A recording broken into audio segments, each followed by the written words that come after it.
हमारा next question है the two co-initial adjacent sides of parallelogram are this and this. Find its diagonal and use them to find the area of parallelogram. देखिए students कैसे करेंगे इसको।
ठीक है students, ये है हमारा डायगोनल 1 और ये है हमारा डायगोनल 2।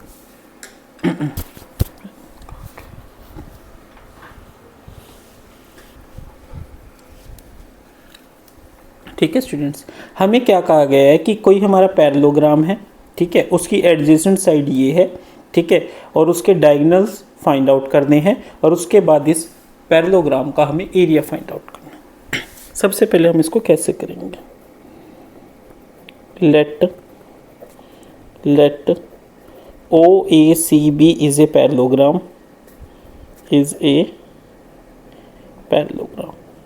ठीक है, ये हमारा क्या है, एक पैरेललोग्राम है। A vector is equal to OA is equal to 2i cap minus 4j cap minus 5k cap. Vector B is equal to OB vector that is equal to 2i cap plus 2j cap plus 3k cap. ठीक है students, उसके बाद diagonal D1 कौन सा है, diagonal D1 is equal to OC and diagonal D2 equal to AB। ठीक है students, इस तरीके से हमने पहले एग्जामिनर को सारा बता दिया भी हमारा एक ही पैरेललोग्राम है जिसकी ये दो क्या है, A और B वेक्टर है। ठीक है, where A and B are co-initial sides. ठीक है, हमने बता दिया कि A वेक्टर क्या है, OA वेक्टर जिसको हमने ये मान लिया, और B वेक्टर क्या है, OB वेक्टर जो कि ये है। डायगोनल D1 कौन सा है, OC वेक्टर, और डायगोनल D2 क्या है, AB वेक्टर। अब देखिए स्टूडेंट्स, जो हमारा D1 है, ठीक है, अकॉर्डिंग टू वेक्टर लो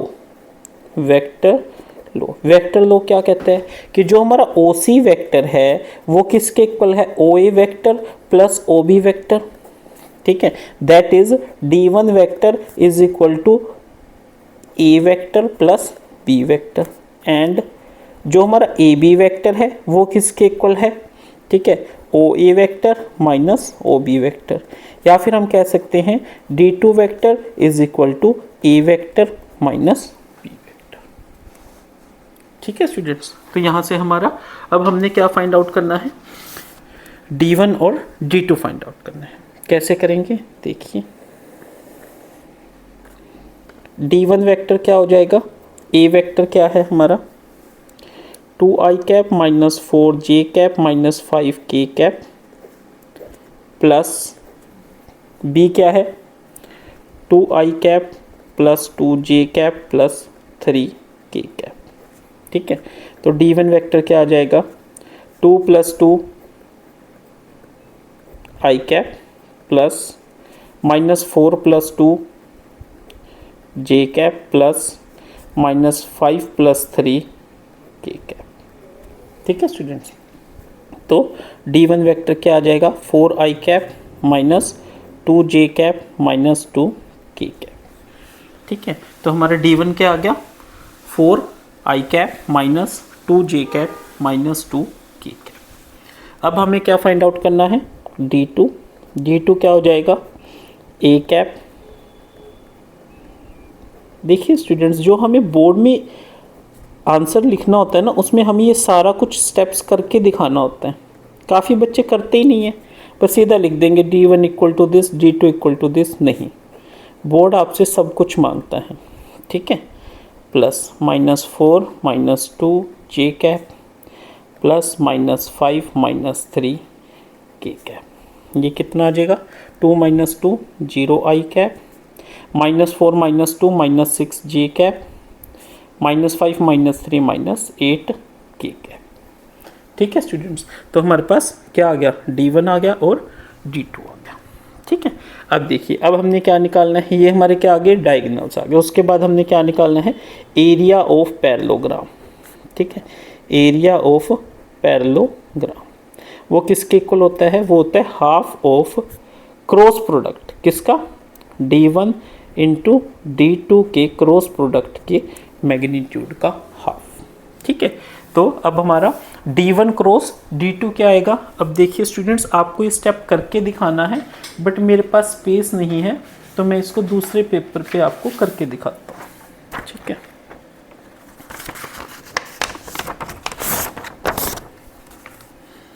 हमें क्या फाइंड आउट करना है D1 क्रॉस D2।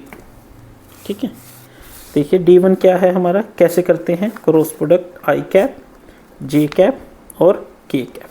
ठीक है, उसके बाद D1 के क्या है 4 -2 -2। ठीक है, और D2 के क्या है 0 -6 -8।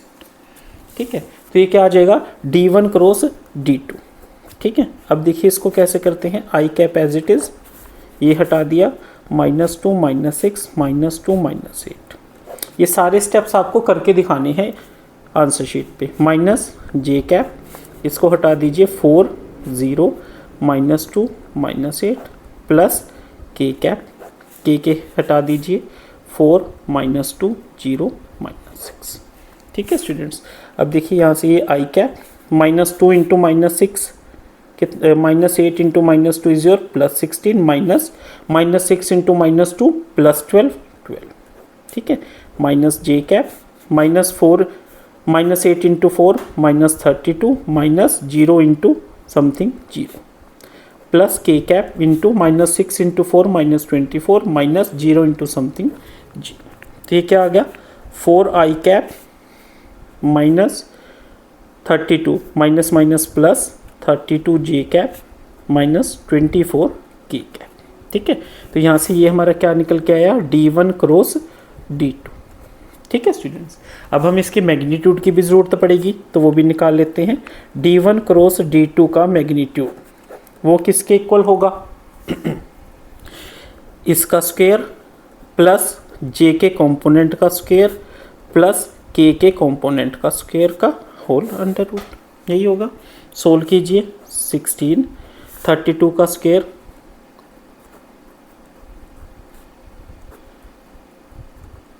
1024 और 24 का 576।